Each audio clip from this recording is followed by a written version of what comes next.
Dictation 5 second बाद start. जब भारत विकास के पथ पर बढ़ रहा है तब न केवल लोक कल्याण की योजनाओं बल्कि उसके पूंजीवादी स्वरूप का भी विस्तार हो रहा है। बुधवार को जहां केंद्रीय मंत्रिमंडल ने प्रधानमंत्री गरीब कल्याण अन्न योजना को 1 जनवरी 2024 से 5 साल तक बढ़ाने की घोषणा कर दी, वहीं भारत के प्रमुख शेयर बाजार का पूंजी आकार $4 ट्रिलियन के आंकड़े को पार कर गया है। पहले बात प्रधानमंत्री गरीब कल्याण अन्न योजना की। इस योजना पर सरकार अगले 5 वर्षों में कुल 11.80 लाख करोड़ रुपए खर्च करेगी। चिन्हित परिवारों को मुफ्त अनाज मिलता रहेगा।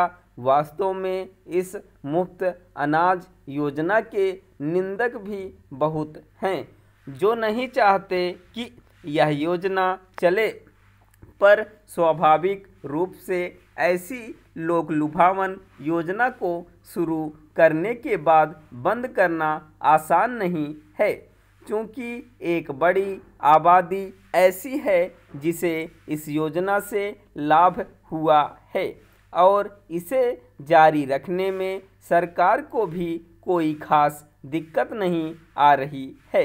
इसलिए भी कम से कम आगामी 5 वर्ष के लिए इस योजना को भारतीय लोक कल्याण योजनाओं में प्रमुखता से शामिल मानने में कोई हर्ज नहीं है। हालांकि इसके लाभार्थियों के दायरे को क्रमशः कुछ कम किया जाना चाहिए।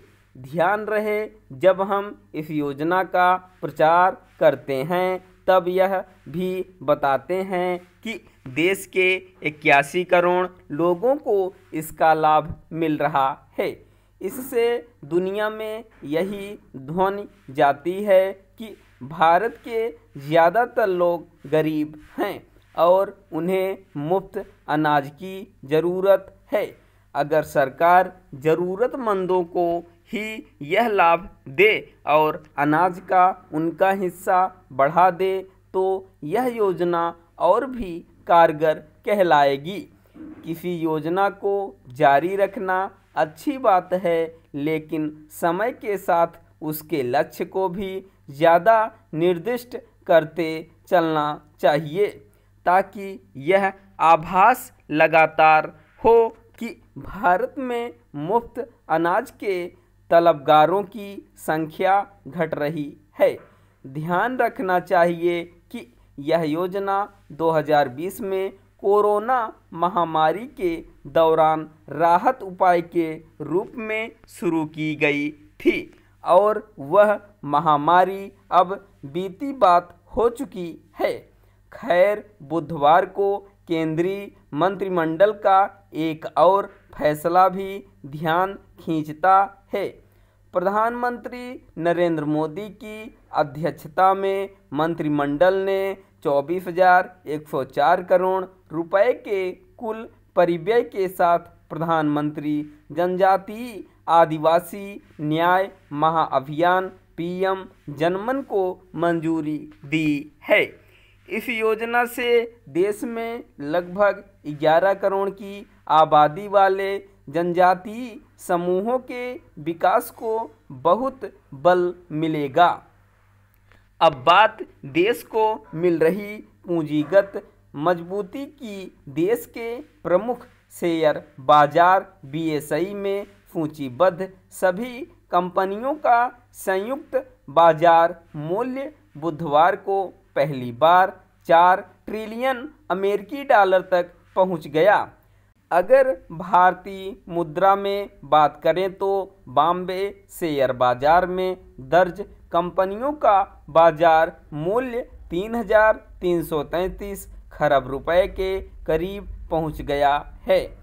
विदेशी निवेशकों के साथ ही देसी निवेशकों का भी विश्वास हम जीतते हुए आगे बढ़ रहे हैं। गौरतलब है 4 ट्रिलियन अमेरिकी डॉलर से अधिक बाजार पूंजी वाले शेयर बाजार दुनिया के 4 ही देशों में सेवाएं दे रहे थे। अमेरिका, चीन, जापान और हांगकांग के साथ अब भारत भी मूल्यवान देशों में शुमार हो गया है। मोटे तौर पर 2.5 वर्ष की अवधि में हम 3 से 4 ट्रिलियन तक पहुंच गए हैं। भारत की तरक्की चौंकाती ही नहीं बल्कि प्रेरित भी करती है कि पूंजी का तेज विस्तार हो और देश लोक कल्याण के मोर्चे पर भी अपना परचम फहराता रहे। स्टॉप।